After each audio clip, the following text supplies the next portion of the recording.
ꯑꯩꯅ ꯂꯩꯖꯔꯤꯕ ꯃꯐꯝ ꯑꯁꯤ ꯏꯃꯥ ꯀꯩꯊꯦꯜꯅꯤ ꯏꯃꯥ ꯀꯩꯊꯦꯜꯁꯦ ꯄꯥꯛ ꯆꯥꯎꯏ ꯑꯩꯅ ꯂꯩꯔꯤꯕꯁꯤꯅ ꯑꯇꯣꯞꯄ ꯁꯥꯏꯠ ꯑꯃꯗꯅꯤ ꯑꯁꯣꯝ ꯁꯥꯏꯠꯇꯁꯨ ꯏꯃꯥ ꯀꯩꯊꯦꯜ ꯂꯩ ꯑꯁꯣꯝꯒꯤ ꯕꯤꯜꯗꯤꯡꯁꯤꯁꯨ ꯑꯥꯗ ꯂꯩꯔꯤꯁꯨ ꯏꯃꯥ ꯀꯩꯊꯦꯜꯅꯤ ꯑꯗꯣ ꯁꯤꯒ ꯑꯩꯈꯣꯏꯒꯤ ꯂꯤꯈꯣꯝ ꯁꯥꯕꯁꯤꯡꯅ ꯑꯩꯈꯣꯏꯒꯤ ꯈ꯭ꯋꯥꯏꯗꯒꯤ ꯀꯥꯟꯅꯕ ꯑꯩꯈꯣꯏ ꯀꯁꯥꯔꯒꯤ ꯁꯨꯅꯥꯔꯤ ꯑꯩꯈꯣꯏꯅ ꯁꯨꯅꯥꯔꯤ ꯍꯥꯏꯇꯥꯔꯦ ꯃꯅꯤꯄꯨꯔꯗꯅ ꯁꯅꯥ ꯁꯥꯕ ꯍꯥꯏ ꯃꯁꯤꯒꯤ ꯈ꯭ꯋꯥꯏꯗꯒꯤ ꯀꯥꯟꯅꯕ ꯑꯩꯈꯣꯏ ꯏꯆꯦ ꯑꯃꯅꯤꯁꯦ ꯏꯆꯦꯁꯦ ꯀꯩ ꯂꯝꯗꯒꯤꯅꯣ ꯀ꯭ꯋꯥꯀꯩꯊꯦꯜꯗꯒꯤꯅꯤ ꯃꯥꯅ ꯃꯉꯣꯟꯗ ꯐꯪꯉꯤꯕ ꯄꯣꯠꯁꯤ ꯁꯤ ꯑꯩꯈꯣꯏ ꯁꯨꯅꯥꯔꯤ ꯁꯨꯕꯁꯤꯡꯅꯗꯤ ꯌꯥꯝ ꯊꯤꯅ ꯄꯥꯝꯅꯕ ꯄꯣꯠ ꯑꯃ ꯂꯩꯔꯦ ꯃꯁꯤ ꯀꯩꯅꯣꯗꯒꯤ ꯄꯨꯔꯛꯄ ꯎꯈ꯭ꯔꯨꯜꯗꯒꯤ ꯄꯨꯔꯛꯏ ꯃꯦꯔꯣ ꯑꯁꯣꯝ ꯁꯥꯏꯠꯇꯒꯤ ꯄꯨꯔꯛꯄꯅꯦꯕꯀꯣ ꯑꯗꯨꯒ ꯀꯩꯅꯣꯁꯤꯅ ꯁꯤꯁꯤꯅ ꯀꯩꯅꯣꯗꯒꯤ ꯑꯁꯤꯅ ꯎꯈ꯭ꯔꯨꯜꯗꯒꯤ ꯄꯨꯔꯛꯄꯀꯣ ꯑꯁꯤ ꯀꯩꯅꯣꯅꯤ ꯃꯥꯒꯤ ꯃꯉꯣꯟꯗ ꯌꯥꯎꯔꯤꯕ ꯊꯥꯎꯔꯦꯛꯁꯦ ꯀꯌꯥꯝ ꯐꯖꯅ ꯌꯥꯎꯔꯤꯅꯣ ꯌꯦꯡꯁꯦ ꯃꯌꯥꯝ ꯑꯩꯈꯣꯏ ꯀꯁꯥꯔꯗꯕꯨꯗꯤ ꯃꯃꯜꯕꯨꯗꯤ ꯍꯥꯏꯗꯣꯛꯑꯔꯣꯏꯒꯦ ꯃꯃꯜꯁꯦ ꯀꯁꯥꯔꯒꯤ ꯃꯃꯜꯗꯨꯒ ꯁꯤꯒꯗꯤ ꯈꯔ ꯈꯦꯠꯅꯔꯦ ꯑꯩꯅ ꯍꯥꯏꯗꯣꯛꯎꯔꯗꯤ ꯏꯆꯦ ꯍꯣꯏꯁꯨ ꯇꯤꯡꯈꯠꯇꯅ ꯍꯥꯏꯔꯛꯑꯅꯦꯕ ꯑꯗ ꯈ꯭ꯋꯥꯏꯗꯒꯤ ꯁꯤꯅ ꯂꯥꯏꯇꯤꯟꯒꯤ ꯂꯩꯔꯦ ꯑꯗꯩꯗꯤ ꯈꯣꯏꯖꯨ ꯂꯩꯈꯥꯝ ꯂꯩꯔꯦ ꯑꯁꯤꯅ ꯇꯣꯉꯥꯟꯕ ꯀꯩꯅꯣ ꯑꯃ ꯂꯩꯔꯦ ꯑꯗꯨꯒ ꯃꯔꯨ ꯑꯣꯏꯔꯤꯕꯗꯤ ꯑꯩꯈꯣꯏꯒꯤ ꯁꯅꯥ ꯁꯥꯕꯁꯤꯡꯅ ꯏꯆꯤꯟ ꯏꯅꯥꯎꯁꯤꯡꯅ ꯑꯩ ꯏꯁꯥꯃꯛ ꯁꯅꯥ ꯁꯥꯖꯔꯕꯅꯤꯅ ꯈꯪꯖꯩ ꯃꯁꯤꯒꯤ ꯃꯃꯜꯁꯤ ꯈꯔ ꯁꯤꯁꯤꯒ ꯇꯥꯅ ꯐꯪꯉꯤ ꯂꯥꯞꯄꯅꯤꯅ ꯑꯗꯣ ꯂꯥꯛꯄ ꯃꯇꯝꯗ ꯁꯤꯒꯩ ꯏꯆꯦꯗꯒꯤ ꯂꯧꯕꯤꯌꯨ ꯑꯩ ꯏꯆꯦꯁꯤꯒꯤ ꯃꯥꯒꯤ ꯂꯩꯐꯝꯁꯦ ꯀꯩꯅꯣ ꯆꯪꯉꯛꯑꯒ ꯁꯣꯝꯗ ꯆꯪꯉꯛꯄꯒ ꯑꯗꯨꯝ ꯂꯩꯔꯦ ꯃꯥꯒꯤ ꯀꯩꯅꯣꯁꯤꯗ ꯑꯗꯣ ꯃꯃꯜꯁꯦ ꯃꯌꯥꯝꯅ ꯀꯅꯥꯒꯨꯝꯕꯁꯤꯡꯅ ꯑꯩꯅ ꯍꯜꯂꯛꯄꯗ ꯄꯨꯔꯛꯎ ꯍꯥꯏꯇꯥꯔꯒꯗꯤ ꯀꯌꯥꯝ ꯄꯨꯔꯛꯎꯒꯦ ꯁꯅꯥ ꯁꯥꯕꯁꯤꯡꯗ ꯃꯔꯨꯑꯣꯏꯅ ꯍꯥꯏꯖꯕꯅꯤ ꯀꯦꯖꯤ ꯀꯌꯥ ꯄꯥꯝꯃꯤ ꯀꯦꯖꯤ ꯀꯌꯥꯝ ꯄꯨꯔꯛꯎꯒꯦ ꯑꯗꯣ ꯃꯃꯜꯁꯦ ꯀꯌꯥ ꯍꯥꯏꯁꯤꯒꯦ ꯃꯌꯥꯝꯗ 260 ꯑꯗꯨꯃꯥꯏꯅ ꯍꯥꯏꯔꯤꯁꯤꯔꯥ ꯑꯗꯣ 260ꯁꯤꯗ ꯑꯩꯒꯤ ꯑꯋꯥꯃꯟ ꯊꯥꯔꯒ ꯑꯩ ꯀꯣꯟꯅ ꯑꯃꯨꯛ ꯍꯥꯏꯖꯔꯛꯀꯦ ꯃꯃꯜꯗꯤ ꯑꯥꯒꯗꯤ ꯈꯔꯗꯤ ꯃꯥꯟꯅꯗ꯭ꯔꯦ ꯍꯣꯡꯉꯦ ꯑꯗꯣ ꯃꯌꯥꯝ ꯀꯩꯅꯣ ꯇꯧꯕꯤꯔꯛꯑꯣ ꯁꯅꯥ ꯁꯥꯕꯁꯤꯡ ꯑꯣꯔꯗꯔ ꯇꯧꯕꯤꯔꯛꯑꯣ ꯀꯦꯖꯤ ꯀꯌꯥ ꯂꯧꯗꯣꯏꯕ ꯑꯩ ꯕꯣꯁꯇꯥ ꯑꯩ ꯍꯟꯖꯜꯂ ꯄꯨꯔꯛꯇꯧꯔꯕꯅꯤ ꯑꯩꯅ ꯄꯨꯔꯛꯇꯣꯏꯁꯦ ꯑꯣꯟꯊꯣꯛꯅ ꯇꯟꯈ꯭ꯔ ꯄꯣꯠꯅꯤ ꯑꯗꯨꯕꯨ ꯁꯤ ꯃꯅꯤꯄꯨꯔꯅꯤꯅ ꯈꯔ ꯍꯣꯡꯕꯗꯨꯗ ꯑꯩꯅ ꯄꯨꯅꯤꯡꯗꯅ ꯇꯧꯔꯤꯃꯤ ꯁꯅꯥ ꯁꯥꯕꯁꯤꯡꯒꯤꯗꯃꯛꯇ ꯀꯁꯥꯔꯒꯤ ꯑꯁꯤꯃ ꯂꯩꯔꯦ ꯀꯩꯅꯣꯁꯤ ꯑꯁꯤꯒꯤ ꯎꯁꯨ ꯀꯔꯤ ꯍꯥꯏꯕ ꯎꯆꯥꯟꯁꯦ ꯊꯥꯎꯔꯦꯛ ꯌꯥꯝꯅ ꯊꯥꯎꯔꯦꯛ ꯀꯥꯕ ꯎꯆꯥꯟ ꯉꯥꯛꯇꯅꯤ ꯂꯛꯁꯃꯤ ꯎꯆꯥꯟꯁꯤ ꯊꯥꯎꯔꯦꯛ ꯀꯥꯔꯤꯕ ꯃꯌꯥꯝꯁꯤ ꯌꯦꯡꯉꯨꯁꯤ ꯍꯥꯏꯗꯤ ꯀꯁꯥꯔꯗ ꯐꯪꯉꯒꯁꯨ ꯑꯩꯈꯣꯏꯒꯤ ꯇꯥꯡꯕꯗꯣ ꯑꯗꯨꯅ ꯑꯩꯅ ꯂꯥꯛꯏꯉꯩꯁꯤꯗ ꯈꯔ ꯌꯥꯝꯅ ꯂꯩꯅ ꯄꯨꯅꯤꯡꯕ ꯍꯥꯏꯇꯥꯔꯦ ꯑꯗꯣ ꯃꯌꯥꯝꯅ ꯑꯣꯔꯗꯔ ꯇꯧꯔꯛꯇ꯭ꯔꯒꯗꯤ ꯑꯩꯗꯤ ꯄꯣꯔꯛꯑꯣꯏ ꯀꯩꯅꯣꯗꯤ ꯑꯩꯅ ꯅꯝꯖꯟꯅ ꯊꯝꯕꯗꯣ ꯑꯩꯉꯣꯟꯗꯁꯨ ꯅꯨꯡꯉꯥꯏꯇꯦ ꯑꯗꯨꯒ ꯁꯤꯒꯤ ꯎꯆꯥꯟꯒꯤ ꯃꯥꯒꯤ ꯆꯀꯥꯁꯤꯅ ꯀꯩꯅꯣ ꯇꯧꯗꯣꯔꯤꯃꯤ ꯁꯤꯅ ꯀꯦꯖꯤꯗ ꯀꯌꯥꯅꯦꯕ sini keji da samkun nih ucapan sih si keji da samkun ada ini karena sisu asisu samkun nih pokok keji olah kan sisu samkun mapun sina lupa kontra mayam jeng biro aku isom ka mamal cek kena da bahaya betul mayam na dum jeng biro soalnya kami bilang mani aduga kujule kam sina ahum gi kiri sia ahum gi kiri sina kujule kam sina lupa kun ado isi mana wholesale da pigane na ai pet wari sana balo jare wari sana ro matung da aina koi ichegi pot kita jonjari basi ramna koi nioi khara da dijam na kana ba pot ba duna wari se sana balo ro matung da ai live set tok jabani ado iche live se ai moi je mobile ka se jamna paise da bai je ne na mai facebook ka se jorom dai na hang da na kan taw ri se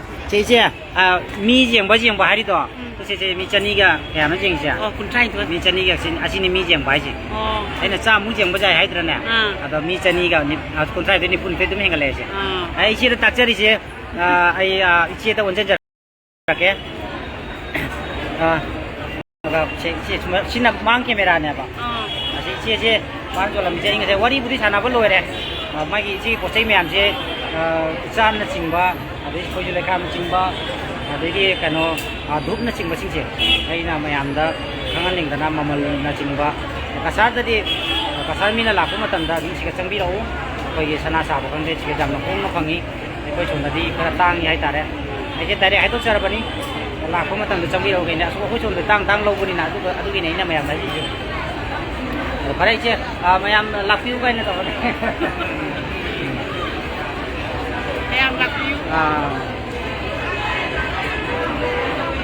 ꯌꯥꯔꯦꯀꯣ ꯏꯆꯦ ꯆꯠꯂꯨꯏꯒꯦ ꯃꯤ order ꯉꯥꯏꯔꯦ ꯑꯗꯨꯒ ꯊꯣꯔꯛꯑꯅꯤ ꯏꯆꯦꯒꯤ ꯃꯣꯕꯥꯏꯜꯗꯨꯒ ꯌꯦꯡꯉꯣ ꯑꯝꯇ bag ꯇꯧꯔꯒ ꯌꯦꯡꯉꯨꯅ bag ꯑꯝꯇ ꯍꯥꯟꯅ ꯇꯧꯀꯣ ꯕꯦꯛ ꯇꯧꯕ ꯍꯥꯏꯗꯤ ꯁꯦ ꯕꯦꯛ ꯑꯝꯇꯪꯒ ꯕꯦꯛ ꯇꯧ ꯑꯦ ꯍꯧꯖꯤꯛꯀꯤꯗꯤ ꯀꯥꯏ ꯊꯣꯛꯂꯛꯇꯣꯏꯅꯣ ꯉꯥꯏꯈꯣ ꯑꯝꯇꯒꯦ ꯑꯩ ꯃꯥꯏꯁꯦ ꯑꯝꯇ ꯇꯥꯝꯒꯦ ꯐꯦꯁꯕꯨꯛ ꯄꯥꯏꯕ ꯍꯩꯇꯕ ꯏꯆꯦ ꯑꯣꯏ ꯂꯩꯔꯝꯃꯦ ꯉꯥꯏꯈꯣ siga leereko siga leeraga ngako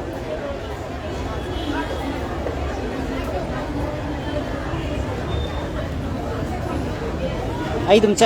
nama ga camera nama dum chakra kya ba che jeng horo ngako ai puthong yang ko asire to jeng horo ko siga leera se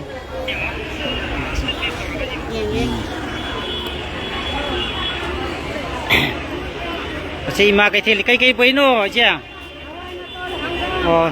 thì mà cái thel chị ấy mà thằng nung xí nó tông cho bạn cô rồi chị cái đây vậy thì cái nó hàng mấy bản đấy cái chị mà phun nó kẹt nó cho lấy chứ chị cái nó machine da body leasing mà chị cái lúc kẹt samri jang cái mà em na coi làm nó lấy bí ba kasar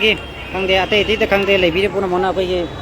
bori gi su item phangi ba sing je adom madong gi mafam da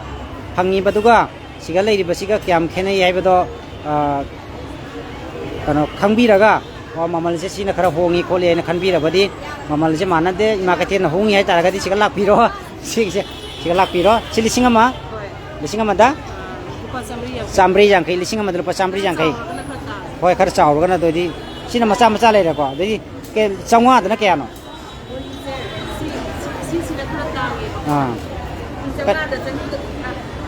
changwa da chani ga kuntra hoi fare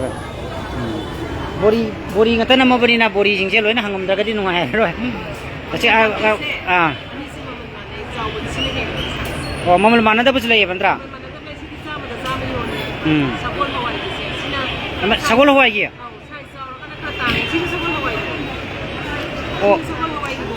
chama da chama ji sigi pise amam da chama memma kari wano ne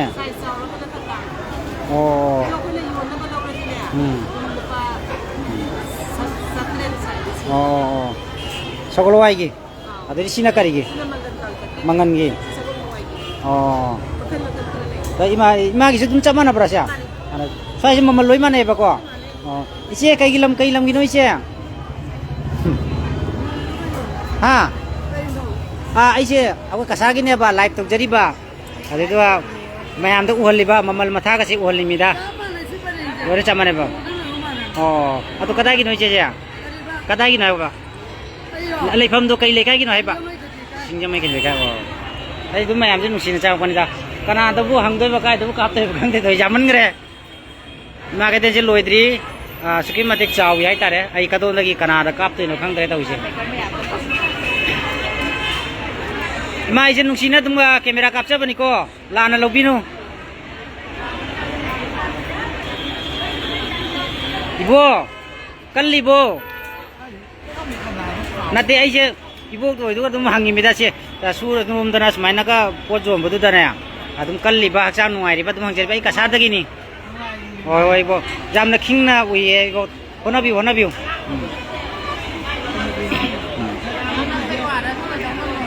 ai je kasar gini kasar dairi do jeng brom ta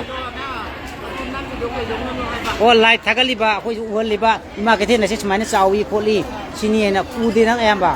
laga mi amani tane ba unari se ado ayamana unade dana khoi som sai ta te hoi ado mayam je na nusina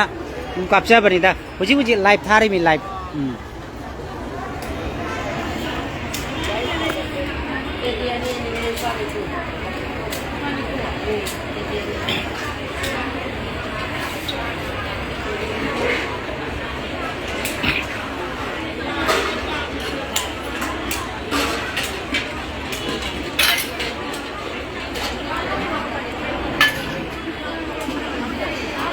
sak kaya no plate asije karai de por ino sak se 그러면은 시댁이 짱 거기 싸. 어. cái liều là chắc to. Lupa kia tay. Oh.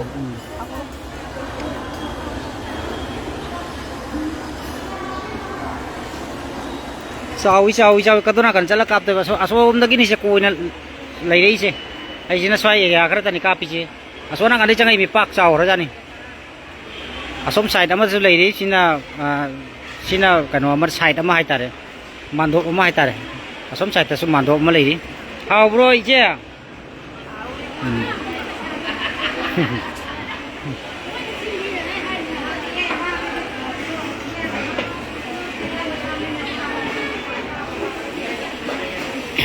oh ai ngã lên là khuất cái phone đó ai em tăng xí live xí rồi sao ai ngã tăng lên live xí rồi chẳng gì cái cái sao cái này ba atau mayam dan tu wan gay na tu ni da nganu marum lo si bo kaya ta kaya nate ai tu mangimi mamal tu mayam da kangan gay na mayam na kangan la di pa ma di lai da na adu gini da kaya sama gi mari natra manga oh amu ba sina kaya no se sina amu bana te angang angang mo sina kaya no kari maru na sina koilar gi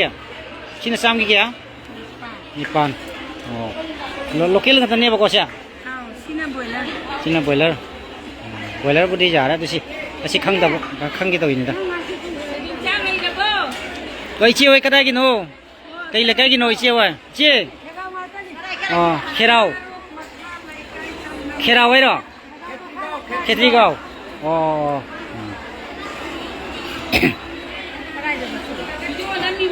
ai cái xe live thari mi kasada jeng haleba kasada Manipur su jeng ida me ama hoi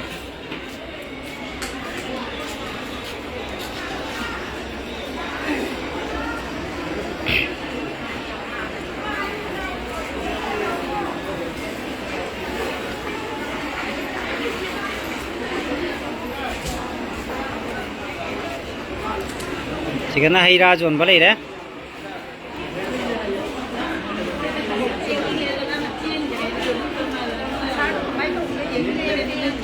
kasar do nate kasar da jeng le ba agi mi na jeng ba sigi je agi mi na jeng ba siga kasar uli nate hira je mayam jeng biu langtri lang na phajaba mayam je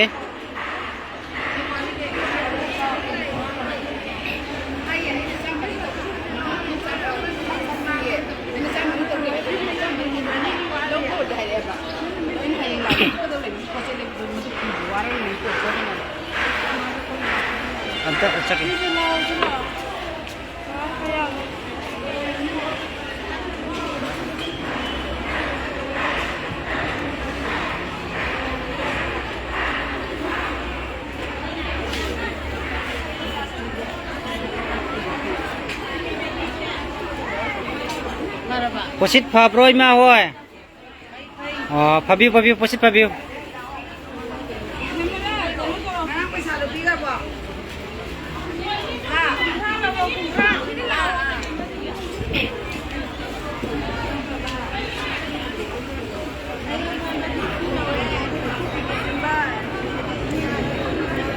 siga kangjei lai ra ibe ni moinu su lai ra kangjei je kaya kangjei mamal je mayam ta khang na ba amtang mayam ju jeng ngari ba siga sigi mamal je kaya chom jang kaya si chom jang kaya ibe ni moinu sina kaya no chou bu sia lisingam janipan ache lisingam janipan ni mayam jeng biu ado si sina chom jang kaya ba ko ado laibi ning ba lai ra ga di comment da to biro ai ngonda ai la pu ma tan da pu bira ke mase su kangji macha lai re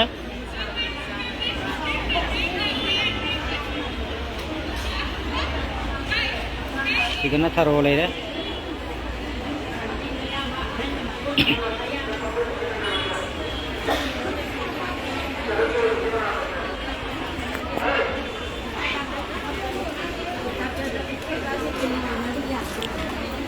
มาคุยจากสิ่งตรงนั้นฟังนบีระโบ kari kari mathen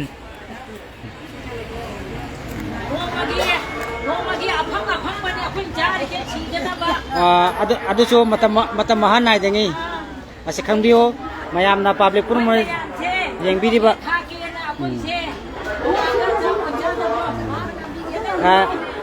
येंबिरिबा मयामना खंबियो इमा सिंगसिना तौरिबसे हिंगनबगी लानफमसिदा अखोई तुम्बा चाबा खंदंगेगी लैरिबसे मयामना लापो मतमदा अदुक ताव हाइबिगनो लुपा 10 खतंग हेन हापमबदा इमा कया कया की थमोइदा नुंगाइबा फावगदोरिबनी इमा सिंगसिना वारिसिदा लुपा 10 खतंग ताव हाइबदा अखोई कस्टमर अमना बिल्डिंग सागदबा नते हेन 10 का हापमगा इमा सिंगबु पुनिंग थगोपियो हाइजरी असे होय होय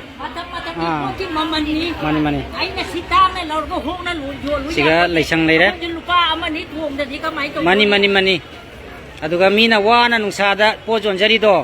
अदुदो तावने तावने तावने हाइबादो तानिंगक्तबा हाइतारे अनम कनबसु याम नाइ तारि पोनिदा बहुन मांगना सुयो मानी मानी यावरि पोनिदा अदुना नाइ मयामदा या येंबिरिबा मयामदा हाइजरी वाना नोमै हिंगनबा दुकान फम्मी बिसिंगसे ममलसे अखोना जामना थीदबिदा मिसु जाम कन्ना हेना हाइबा नते अदुना नु पिबिरमु हराव हरावना अदुनि मयामदा मचा नाइजे लान ब्रइहा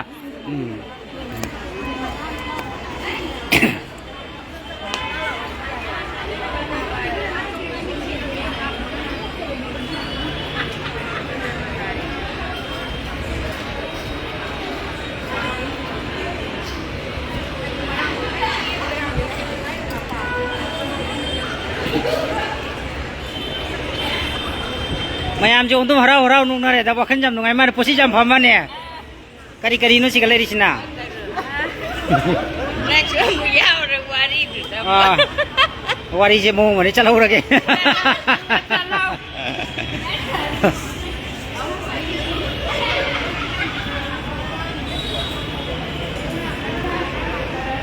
मसांग मसांग नि से सोमद मसांग अमा लेरे सोना मसांग अमा लेरा मसांग से जामी सोने से मसांग अमा लेरा चंगम से सोने से पोट लौबो जाबा सोने से लौबो जाबा सोने से लौबो जाबा सोने से लौबो जाबा समाय तौरगा सेमनेबा से चंगम से असी तनाते सोने से म्याम लेरा अदो आई सोमदा थोखरगे इमोइनो से इबेनि मोइनो से सिगासु लेरा क्या क्या जोलेबा सोने से लेरा बेनि मोइनो से कया कया ताबजनि मयामना लाइव त जेंगिसे दम खंगना बाइना हंगजबनि लाको मतमदा मोइना ममलो खंगगा लादि फैदनको सिगी अचौबसे दि जाम फजरे आई एडभाइस तविनाबा मयाम उरे अचौबसे ममलसे क्या न खय अचौबसे चात्रो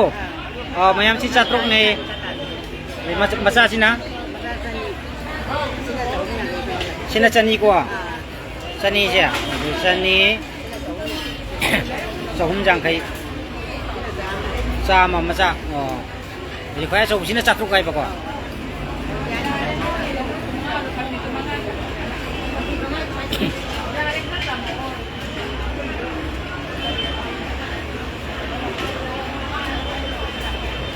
करी करी आइटम ना सिजे करी पोनो सिबो ओ लाइक करी कनोगी करे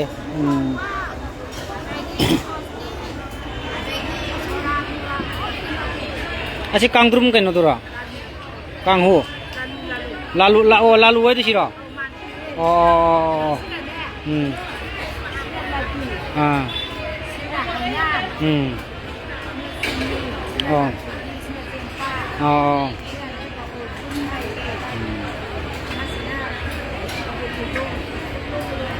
ला अखोगी सिसिना अयुक्ता लागा लाइ खरंगी बैरो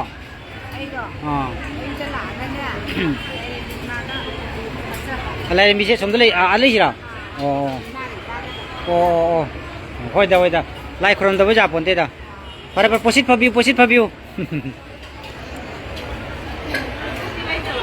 आइसे मयाम तो उहलिबा मयाम तो उहलगा उरदी लाइदना सिगा फंगी हाइदो दुइनी यामना पाक चावरे से तम आई कापके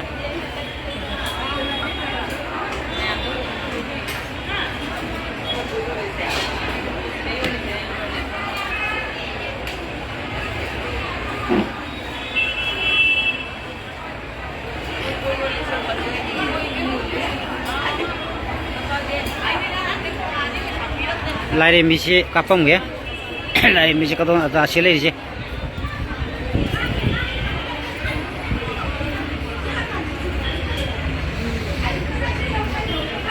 siga ꯂꯥꯏꯔꯦꯝꯕꯤ ꯂꯩꯔꯦ ꯂꯥꯏꯔꯦꯝꯕꯤ ꯆꯪꯐꯝꯁꯦ ꯀꯗꯣꯝꯗꯅꯣ ꯈꯪꯗ꯭ꯔꯦꯅꯦ ꯑꯣ ꯁꯣꯝꯗ ꯂꯩꯔꯦ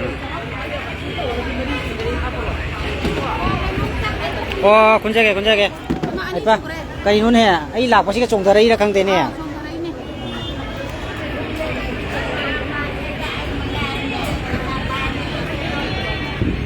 ꯁꯤ ꯂꯥꯏꯔꯦꯝꯕꯤ ꯂꯩꯔꯦ ꯁꯤꯗ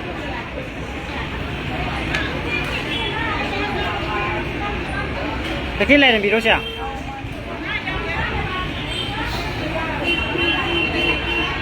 ꯀꯩꯊꯦꯜ ꯂꯥꯏꯔꯦꯝꯕꯤ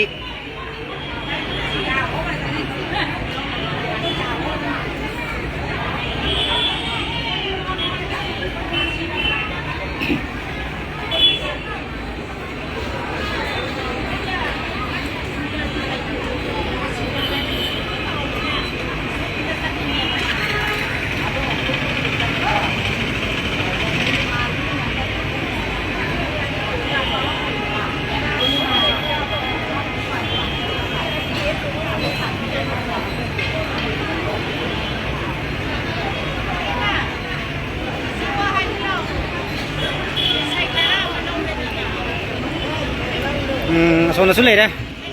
ꯌꯥꯝꯈ꯭ꯔꯦ ꯃꯥꯔꯀꯦꯠꯁꯤ ꯏꯃꯥ ꯀꯩꯊꯦꯜꯒꯤ ꯀꯩꯅꯣꯁꯤ ꯑꯩꯈꯣꯏ ꯑꯦꯔꯤꯌꯥꯁꯤ ꯌꯥꯝꯅ ꯄꯥꯛ ꯆꯥꯎꯏ ꯑꯁꯣꯝ ꯁꯥꯏꯗꯇ ꯆꯪꯉꯁꯤꯔ ꯆꯪꯉꯣꯏꯁꯤꯔ ꯈꯪꯗ꯭ꯔꯦ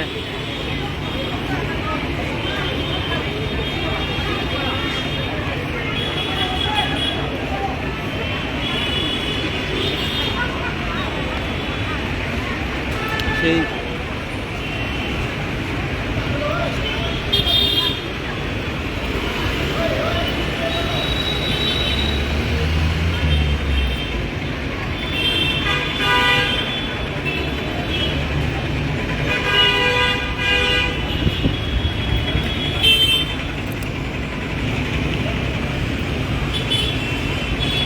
asisu ima kaithealni asi ima kaitheal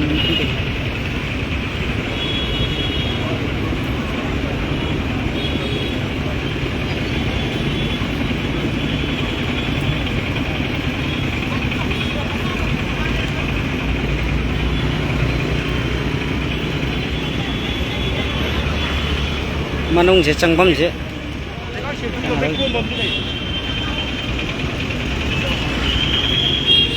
sang ra teman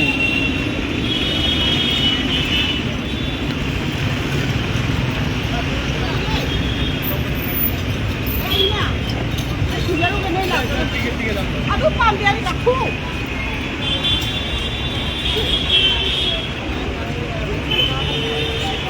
sesle re je sigana phi jon ba ngata ora man som sai tan som sa se phi jon ba ngata ro to ba jaw da ba phi jon ba ngata oi ba som da kari yon ba pam je banang na nate phi jon ba khata khang da nang jari ba phi yon ba kang han yon ba kan da yon ba mon yon ba yam yami oh asa pot nga na sing ba am ta som sai da jaw dra ba ko phi ngata ne ba ko phi gi item da mayam phi je jeng bi je makhal khuding gi phi je phang bi gani ai je mayam da on jari mi da mayam da olin ne ba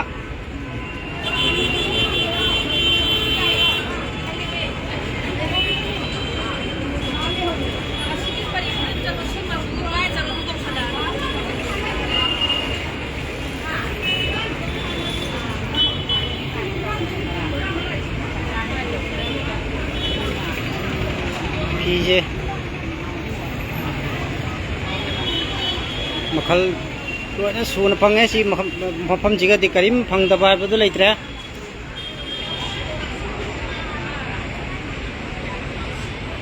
sigi phi myam se ong phajadre je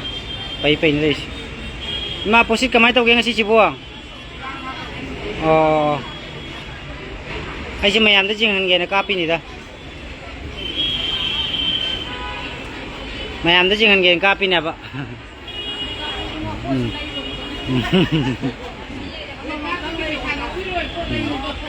mayam che uradi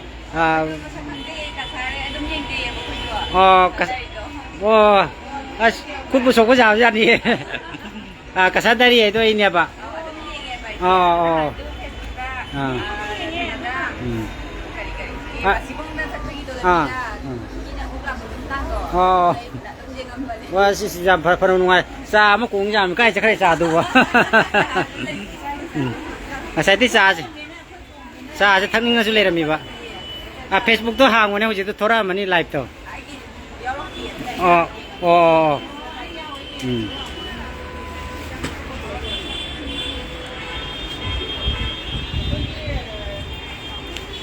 sana kan gi ma ko di posit kama kumai to ge bo posit kama kumai to na ge hau dri bo ngasi ge kolang kha kau dri ya kai ne hoji bo kolang kha kau dri si bo ai se mayam to holi mi da camera ka pa ko mayam to holi mi da gi se hoi hoi si ma ge thongna si de angak pani mani chumi chumi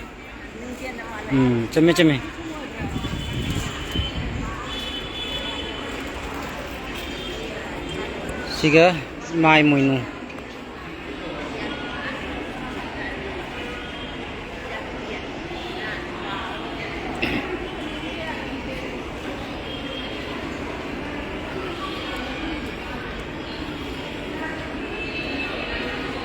si kaya buta ibu kang din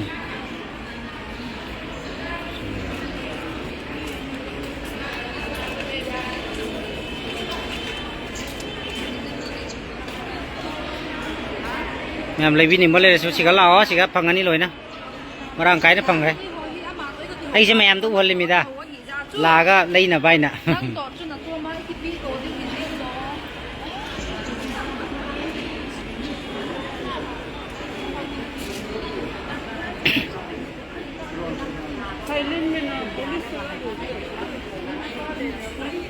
xóm xài chỉ nó phi người ta ở mà nè xóm xài thì nó ngã xuống giàu đi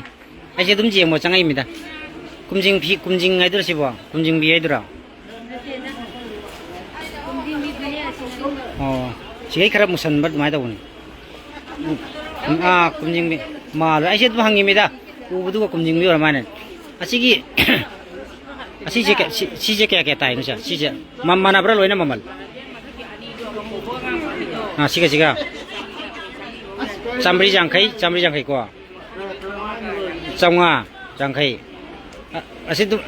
soal sini mana ada ko oh ada si piski anu siapa dah si oh kayak jauh dia apa mau pelara kari no oh si sini kari pun ada kem lerung pie oh ama tu kaya tarif ya Chambri oh wholesale na kya pili ba ma'am wholesale दा चामरी ने नहाय ma'am order तो बिरो आई हमको I money कसादा हंड्रेंगे दा पुबिरा के आई कसादा ने कसादा diary का नहाय दो आई ने कसादा डायरी नहाय बदो जिंग अब जिंग द्रिबो हां यूट्यूब का फेसबुक का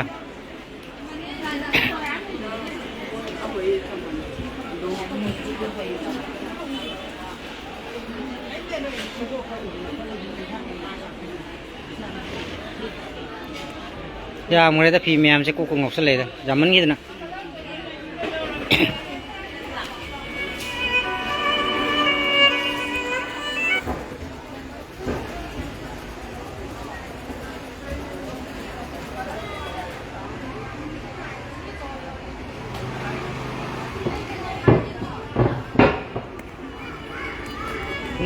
kado nama selai begini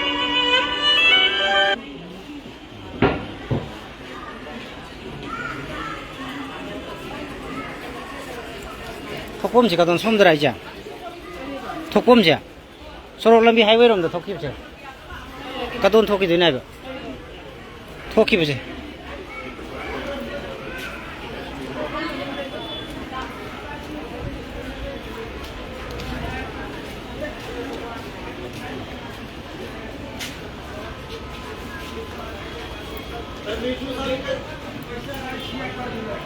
Lakshmi hotel दा मुसा लगे बाजार लगो ना बाजार के बाजार देखते सब नहीं देना है तो लंबी जी क्या मैंने बता रही हूँ ꯑꯣ ꯁꯣꯝꯗ ꯂꯩ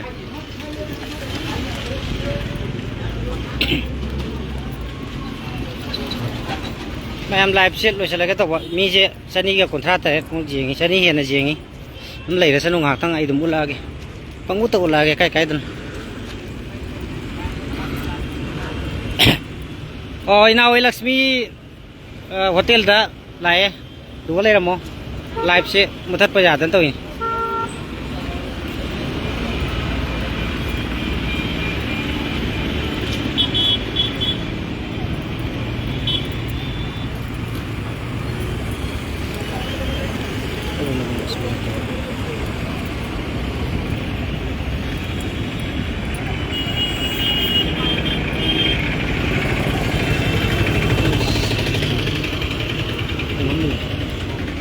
ꯁꯤ ꯀꯔꯤ ꯂꯩꯅꯣ ꯁꯤꯁꯦ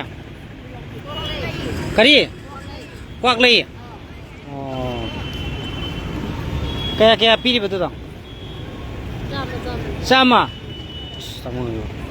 ꯃꯌꯥꯝ ꯂꯩ ꯀ꯭ꯋꯥꯛ ꯂꯩꯒꯁꯨ ꯂꯩꯔꯦ ꯁꯤꯒ ꯑꯩꯁꯦ ꯃꯌꯥꯝꯗ ꯎꯍꯜꯂꯤꯃꯤꯗ ꯃꯌꯥꯝꯗ ꯎꯍꯜꯂꯒ ꯂꯩꯕ ꯂꯥꯛꯅꯕ ꯍꯥꯏꯅꯅꯦ ꯎꯍꯜꯂꯤꯅꯦꯕ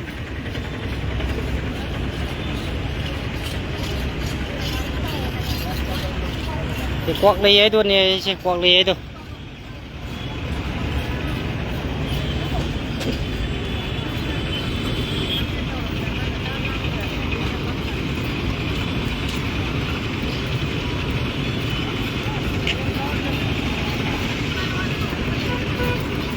ꯂꯛꯁꯃꯤ ꯍꯣꯇꯦꯜꯁꯦ ꯁꯣꯝꯗꯔꯥ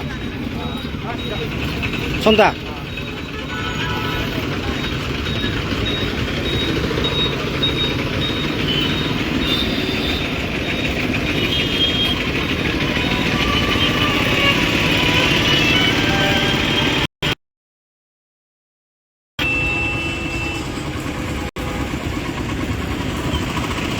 cũng vậy đó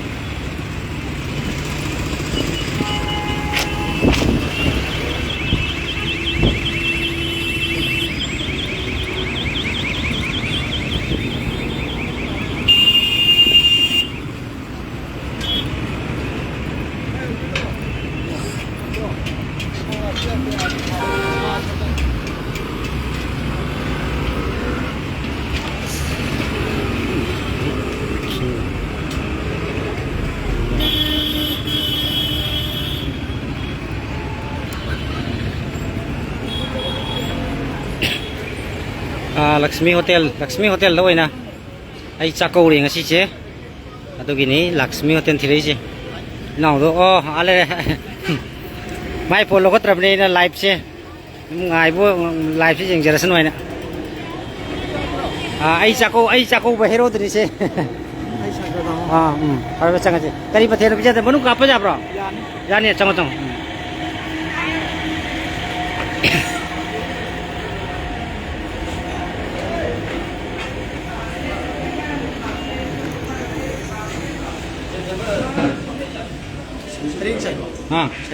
Saya loh cai. Sini Lakshmi Hotel gi manunggi. Mathen lokoi mayam na chai se mathen mayam chim biu.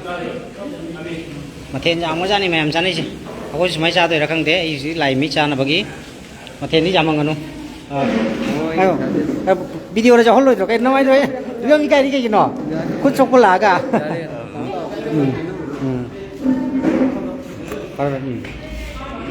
Thank you. Karo ira. Nawan pun lai ra. Oh. Oh, thank you. Sakit kita.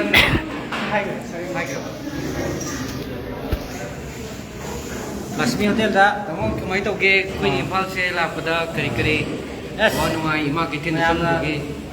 Ima kitin do. Kamang ina ko ngau so le mo yu hang mo ra de. Nampu da pi to. Atau masa lagi ima kitin ne. Aduga nupa kitin ani sigin. Nah, ini tu tripen saya tadi. Kena betul tu. Mayam da yang ada lagi tu.